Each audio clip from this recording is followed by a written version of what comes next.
Good morning to all of you. Today we will start our second chapter of the chemistry, that is the structure of atom. और उसमें हम जो topic करने वाले हैं that is the development leading to the Bohr model of atom. अभी तक हमने जो मॉडल किया था उसमें कौन सा था? थॉमसन मॉडल, रदरफोर्ड मॉडल, और जो अब हमारा नेक्स्ट है that is the Bohr model. Bohr model करने से पहले हमने क्या किया, कुछ उसके जो पॉइंट्स हैं जिनके बेसिस पर ये मॉडल डेवलप हुआ उनके बारे में हम डिस्कस करेंगे. उनमें से फर्स्ट हमारा रहेगा that is the dual nature of the electromagnetic radiation. Dual का मतलब आपको ऑलरेडी पता है कि इसका मतलब है कि ये ड्यूअल करैक्टर शो करने वाला है, that is the particle character as well as wave character. तो जो हमारी ईएम वेव्स है, शॉर्ट में उसको क्या बोल देते हैं? EM waves. और फुल फॉर्म क्या? इलेक्ट्रोमैग्नेटिक. अगर हम बात करें रेडिएशन. दूसरा हमारा रहेगा एटॉमिक स्पेक्ट्रा. इसके बारे में भी हम पूरा डिटेल से करेंगे. अभी आपको पॉइंट्स जो है उनको सिर्फ समझना है कि ये दो हमारे पॉइंट्स हैं, इनके बेसिस पर हमारा जो बोहर मॉडल है उसके डेवलपमेंट में हमें हेल्प मिली. अब हम आते हैं nature of light and the electromagnetic radiation के ऊपर. सबसे पहले नेचर ऑफ लाइट पर आते हैं. तो जब न्यूटन ने फाइंड आउट किया था कि जो लाइट है उसका नेचर क्या है? पार्टिकल नेचर है. अब पार्टिकल नेचर अगर हम बात करते हैं, पार्टिकल नेचर जो एक्सप्लेन भी होता था with the help of the phenomena that is the reflection and refraction. लेकिन कुछ फिनोमिना ऐसे थे जिनको पार्टिकल नेचर एक्सप्लेन नहीं कर पाया. जैसे कि ह्यूजन ने एक एक्सपेरिमेंट किया था इंटरफेरेंस एंड डायफ्रैक्शन. इंटरफेरेंस और डायफ्रैक्शन जो है वो क्या रिप्रेजेंट करते हैं कि जो लाइट है उसका नेचर क्या होता है? वेव नेचर होता है. अगर वेव होगा तो ये दोनों चीजें वो शो करेगा. पार्टिकल नेचर में ये चीज पॉसिबल नहीं है. अब आते हैं इलेक्ट्रोमैग्नेटिक रेडिएशन. अब इलेक्ट्रोमैग्नेटिक रेडिएशन नाम से पता चल रहा है कि जो हमारी वेव्स होंगी इसमें दो वर्ड से मिलकर बना है, ई इलेक्ट्रो. अगर हम इलेक्ट्रो की बात करें तो ये इलेक्ट्रिक फील्ड को रिप्रेजेंट करने वाला है, और मैग्नेटिक की बात करें तो मैग्नेटिक फील्ड को रिप्रेजेंट करने वाला है. तो इसका मतलब यहां पर दो फील्ड होंगे, electric field as well as magnetic field. And third one is the wave of propagation. जो वेव हमारी मूव करती है तो वो कैसे होते हैं इनके बारे में हम डिटेल से करेंगे. अभी जो पॉइंट्स बताए हैं इन पॉइंट्स को नोट डाउन करें. तो अगर हम इसमें चेक करें जो इलेक्ट्रोमैग्नेटिक रेडिएशन है, in 1817 James Clerk Maxwell proposed that the light and the other form of the radiant energy propagates through the space in the form of the waves. कि जो हमारी लाइट थी या कोई अदर जो रेडिएशन थी, जब वो वेव क्या करती थी? प्रोपागेट करती थी. कहां से? स्पेस में से. तो these waves have electric and magnetic field associated with them. तो इसका मतलब जो हमने रेडिएशंस ली हैं या लाइट की बात करते हैं, जो भी वो क्या करते हैं जब वो मूव करते हैं स्पेस में, तो उसमें दो चीजें होती हैं. One is the electric field and other one is the magnetic field. And due to these two words these radiations are called electromagnetic radiation और इलेक्ट्रोमैग्नेटिक वेव्स. रेडिएशन और वेव एक्चुअली में एक ही चीज है. इनको हम अलग अलग काउंट नहीं करते हैं कि जो रेडिएशन है या वेव है एक ही वर्ड है. तो हम इसमें यहां पर इलेक्ट्रोमैग्नेटिक रेडिएशन वर्ड यूज करें या फिर इलेक्ट्रोमैग्नेटिक वेव वर्ड यूज करें. नोट डाउन करेंगे इसको. And next one is the wave motion. अगर वेव मोशन की बात करें तो क्या होती है? जैसे मान के चलते हैं कोई पॉन्ड है या कोई भी खड़ा पानी है, उसके अंदर अगर आप एक स्टोन को डालते हैं, पत्थर डाल देते हैं, तो क्या होता है? तो वहां देखेंगे आपने कॉन्सेंट्रिक सर्कल्स और वेव्स बननी शुरू होती हैं. पहले छोटी, फिर उससे बड़ी, फिर उससे बड़ी, और ऐसे. अगर हम यहाँ देखें तो इस टाइप से वेव मूव करती हैं. और एक्चुअल में देखें तो यहाँ पर क्या हो रहा है? वाटर एक बार ऊपर जा रहा है, फिर नीचे जा रहा है, फिर ऊपर जा रहा है, फिर नीचे जा रहा है. एक्चुअली में ऐसे जो है वाटर क्या करता है? मूव करता है, जिसको हम क्या बोलते हैं? क्या हो रही है? वेव्स. जैसे समुद्र में देखे होंगे आपने, वेव्स आती हैं तो लहरें बनती हैं, ऊपर जाती हैं, फिर नीचे जाती हैं, फिर ऊपर जाती हैं और फिर नीचे जाती हैं. तो इसी तरीके से अगर हम यहाँ पर देखें तो हम एक वेव को कैसे रिप्रेजेंट करते हैं. तो वेव में अगर हम देखें तो this one is the representation of A wave. ये हमारी एक वेव है, और उस वेव में यहाँ पर अगर हम देखें ये जो मैक्सिमम डिस्टर्बेंस हुई है अपवर्ड डायरेक्शन में, जिसको हमने क्या नाम दिया? क्रस्ट. और ऐसे ही अगर हम देखें तो ये डाउनवर्ड डायरेक्शन में मैक्सिमम जो डिस्टर्बेंस हुई है उसको क्या बोला हमने? ट्रफ. तो one is the crust and other one is the trough. अगर हम क्रस्ट और ट्रफ की बात करें तो crust is the point of the maximum upward displacement and the trough is the point of the maximum downward displacement. तो जो ऊपर की तरफ डिस्प्लेसमेंट हो रही है उसको क्या बोलेंगे हम? क्रस्ट. और जो नीचे की तरफ हो रही है उसको क्या बोलेंगे? ट्रफ. अगर हम यहाँ पर बात करते हैं नेक्स्ट जो हमारा पॉइंट है that is the characteristics of the wave motion. अगर हम इस वेव को रिप्रेजेंट करना चाहते हैं तो हम कैसे हैं, उसमें क्या क्या टर्म्स यूज करने वाले हैं, ये आपके बेसिक कंसेप्ट्स हैं जो आपको बहुत अच्छे से समझनी है. तो सबसे पहले हमारी टर्म है वेवलेंथ. अब वेवलेंथ है क्या? अगर हम बोले wavelength is the distance between the two adjacent crust or trough। तो आपकी मर्जी है, आप चाहे कोई भी, चाहे आप क्रस्ट ले सकते हैं, आप चाहे तो ट्रफ ले सकते हैं। फॉर एग्जांपल अगर हम यहाँ क्रस्ट लेते हैं, एडजेसेंट का मतलब एक के बाद एक लगातार, तो पहली है हमारी क्रस्ट और फिर दूसरी क्रस्ट के बीच का अगर हम क्या निकाल देते हैं, जो वेव्स का सेंटर का जो डिस्टेंस है, तो ये क्या है एक्चुअली में डिस्टेंस, वेव लेंथ। लेंथ अगर हम बात करें तो डिस्टेंस की यूनिट है, तो यहां पर अगर हम देखें तो वेवलेंथ क्या मेजर करेगी, उस वेव की लेंथ कितनी है, तो जिसको हम किससे रिप्रेजेंट करेंगे, एक ग्रीक वर्ड है दैट इज लैम्डा। क्या बोलते हैं इसको, लैम्डा, LAMBDA, लैम्डा। तो इसको हम ऐसे रिप्रेजेंट करते हैं जैसे उल्टा y होता है, तो इस टाइप से इसको बोलते हैं लैम्डा। तो लैम्डा अगर हम चाहें तो इसको भी लैम्डा बोलेंगे, अगर हम चाहें तो इसको भी बोल सकते हैं। This is again the distance between the two consecutive trough.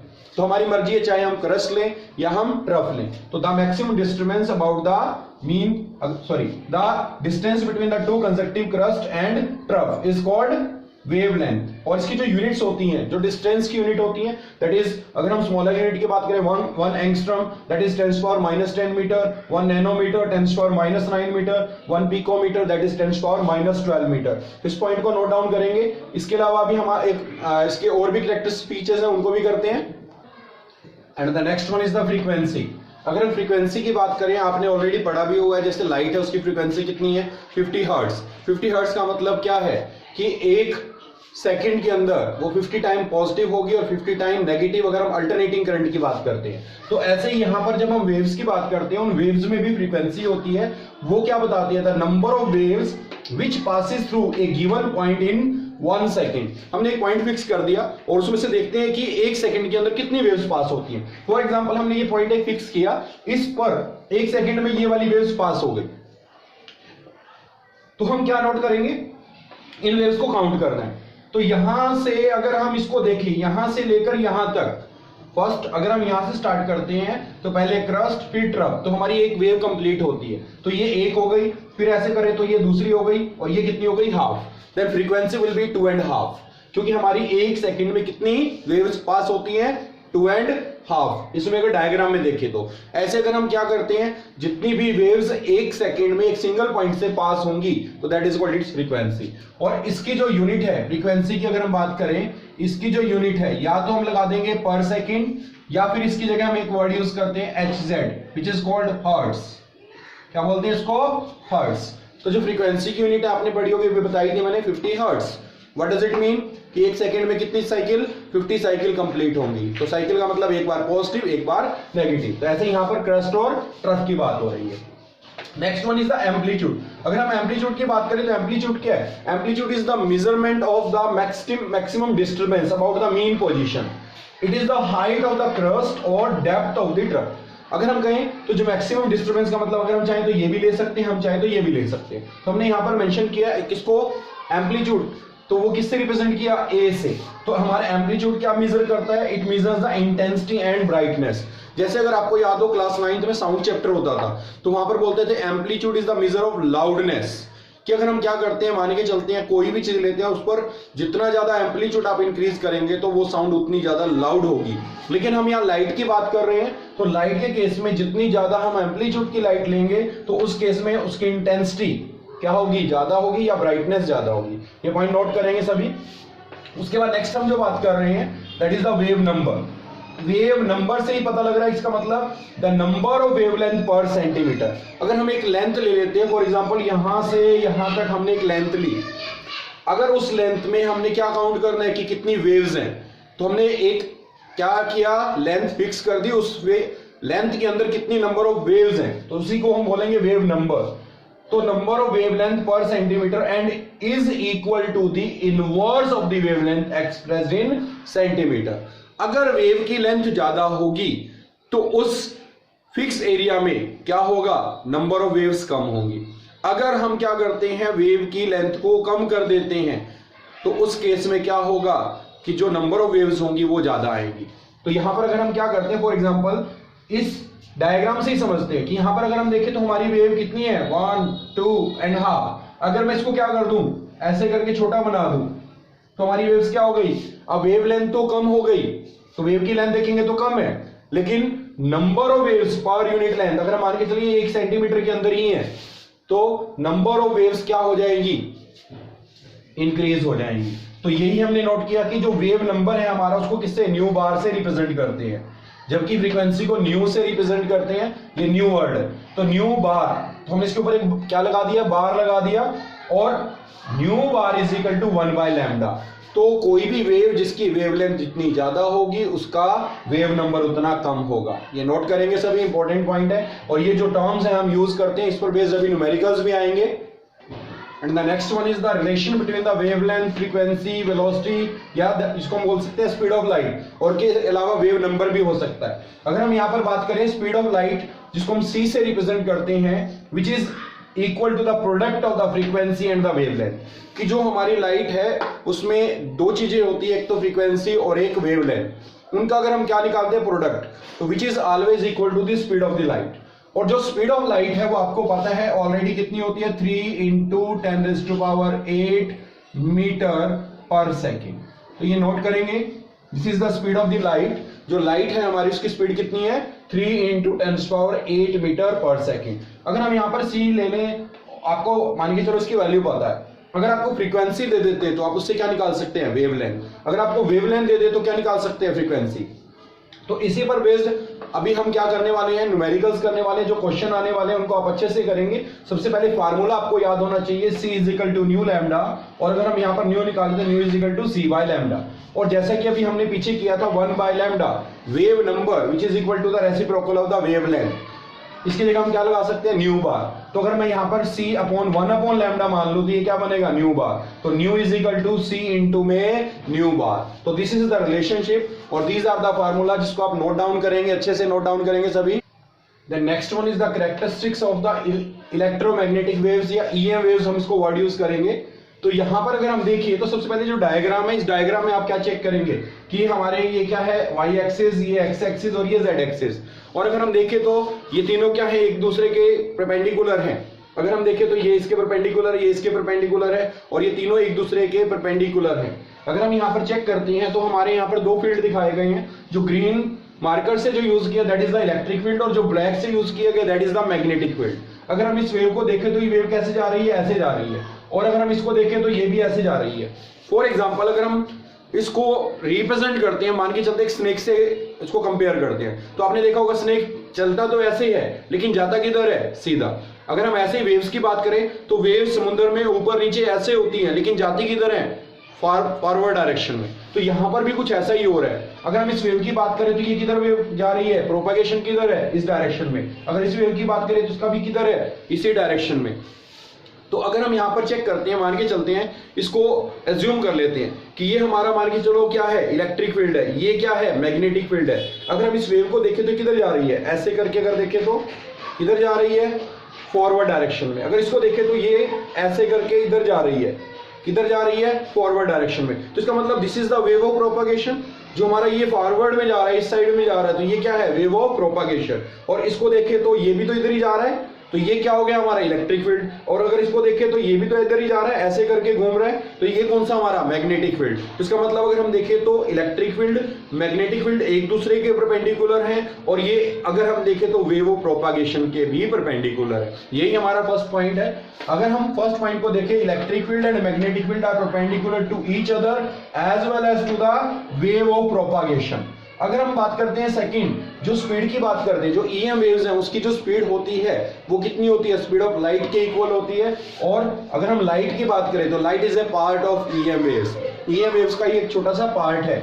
अगर हम स्पीड ऑफ EM वेव्स की बात करें तो कितनी है, वैक्यूम में होती है 3 × 10⁸ मीटर पर सेकेंड। लेकिन अगर हम एयर में बात करें तो थोड़ी सी वैल्यू चेंज होती है, लेकिन हम अपनी साइन कहने का मतलब जो कैलकुलेशन है उसको सिंपल करने के लिए कितना मान के चलते हैं, 3 × 10⁸ मीटर पर सेकेंड। थर्ड पॉइंट अगर हम बात करें, जो ये वेव्स हैं इनको प्रोपागेट करने के लिए, मूव करने के लिए एक प्लेस से दूसरे प्लेस पर, इनको किसी मीडियम की रिक्वायरमेंट नहीं होती है। दैट मीन्स ये जो वैक्यूम होती है उसमें से भी इजिली पास होती है। आपने देखा होगा सन से जब लाइट आती है तो वहां पर बीच में क्या है, कोई भी मीडियम नहीं है जहां से वो पास होकर आ जाती है। तो लाइट आती सन से है, लेकिन वहां पर अगर हम देखें बीच में कई जगह ऐसी है जहां पर क्या है, स्पेस नहीं है, कहने का मतलब वहां पर कोई मीडियम नहीं है, लेकिन फिर भी जो लाइट है वो वहां से ट्रेवल होके यहाँ तक आती है, तो जो हमारी लाइट है that is the part of EM waves. तो दीज आर द कैरेक्टरिस्टिक्स। और ये जो डायग्राम है इसमें आप ध्यान से समझेंगे, ये मैग्नेटिक फील्ड है, इलेक्ट्रिक फील्ड है, और this is the wave of propagation. तो this is the direction of propagation. Note down करेंगे। तो अभी हम जो कर रहे हैं that is the electromagnetic spectrum. अब ये क्या होता है? This is the arrangement of the different type of the electromagnetic radiation in order of increasing wavelength और decreasing frequency।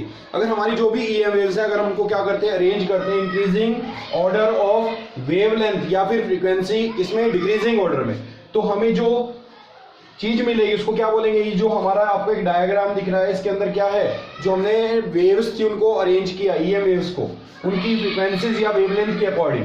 अगर हम यहाँ पर बात करें इंक्रीजिंग वेवलेंथ के अकॉर्डिंग चेक करते हैं, तो यहाँ पर आप देखेंगे this one is the long radio waves, this is radio waves, AM और FM आपने सुना होगा, माइक्रोवेव्स, इंफ्रा, यूवी, एक्सरे, और these are the gamma rays. तो अगर हम इधर से जाते हैं इस तरफ, तो यहाँ पर क्या होती है, इंक्रीजिंग वेवलेंथ। तो इसका मतलब जो रेडियो वेव्स है उसकी वेवलेंथ सबसे ज्यादा है और गामा रेज की वेवलेंथ सबसे कम है। और अगर हम यहाँ पर फ्रीक्वेंसी की बात करें, तो जो रेडियो वेव्स हैं उनकी जो फ्रीक्वेंसी है वो सबसे कम है, और जो हमारी गामा रेज है उनकी फ्रीक्वेंसी सबसे ज्यादा है। और किसी भी पॉइंट पर अगर हम चेक करें, जो यहाँ पर देखिए, तो 10⁸, 10�0, 10�6, 10�2, तो जो वेवलेंथ और फ्रीक्वेंसी है, अगर उसमें हम क्या निकालते हैं, इसकी स्पीड निकालते हैं, दैट इज 3 × 10⁸ मीटर पर second. This is the speed of the EM waves. चाहे कोई भी वेव है, चाहे वो गामा है, एक्सरे है, यूवी है, इंफ्रा है, माइक्रो है, तो उनकी सभी की क्या रहने वाली है, स्पीड क्या रहती है, सेम। EM वेव्स कोई भी हो तो उसकी जो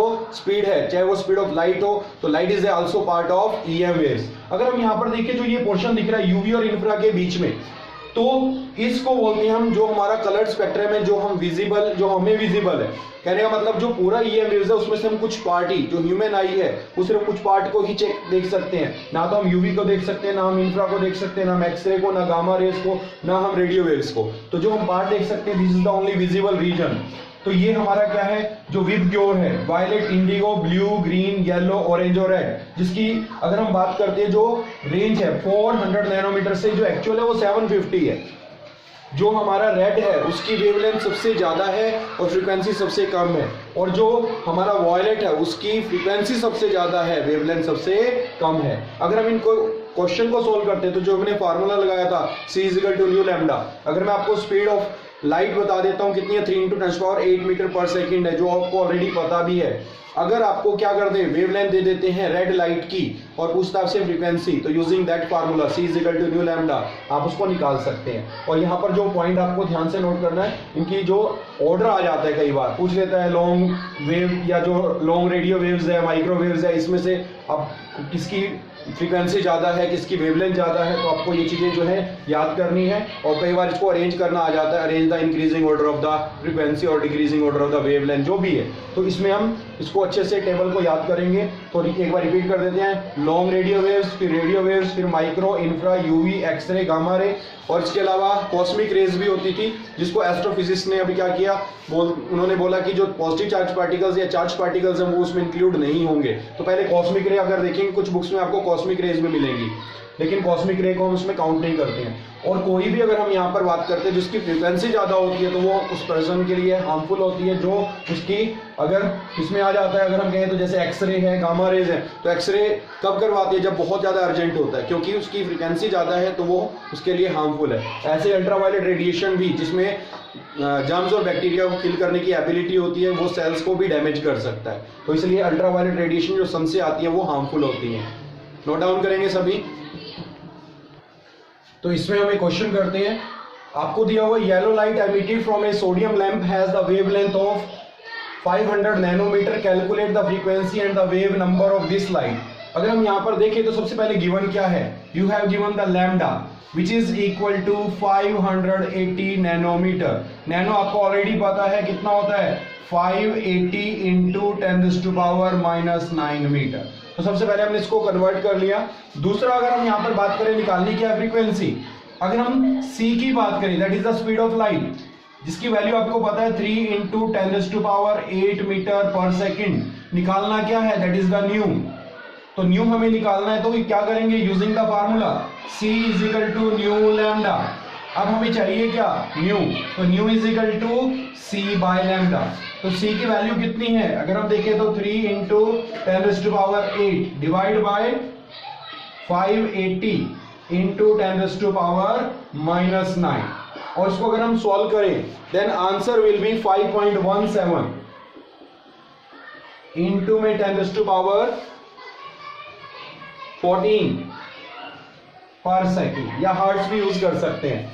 तो ये हमारी क्या आ गई, फ्रीक्वेंसी।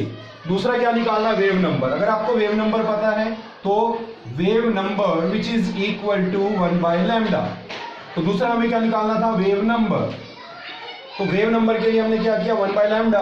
लैम्डा की वैल्यू आपको ऑलरेडी पता, दैट इज 1/580 इंटू 10⁻⁻9, और इसको अगर हम सॉल्व करें then answer will be 1.72 into में 10⁻6 पर मीटर। अब जो हमारा वेव नंबर है वो पर मीटर हमने निकाला क्योंकि मीटर में दिया हुआ है, तो दिस इज द आंसर। तो ये हमारा क्या आ गया, वेव नंबर, और ये क्या आ गई, फ्रीक्वेंसी। इस तरीके से जो आपके और भी क्वेश्चंस हैं उनमें आप सोल्व कर सकते हैं। सिर्फ ये फार्मूला आपको यूज करना है, इस फार्मूला पर बेस्ड क्वेश्चंस है उनको ट्राई करना है। सबसे पहले यहाँ पर अगर हम बात करें सोडियम लैंप, देखा होगा आपने येलो कलर की लाइट जो देता है दैट इज अ मोनोक्रोमेटिक, उसमें एक ही वेवलेंथ होती है जो कितनी दी हुई थी, 580। तो इस टाइप से रिलेटेड क्वेश्चन आप सोल्व करेंगे और जितना हो सके प्रैक्टिस करेंगे।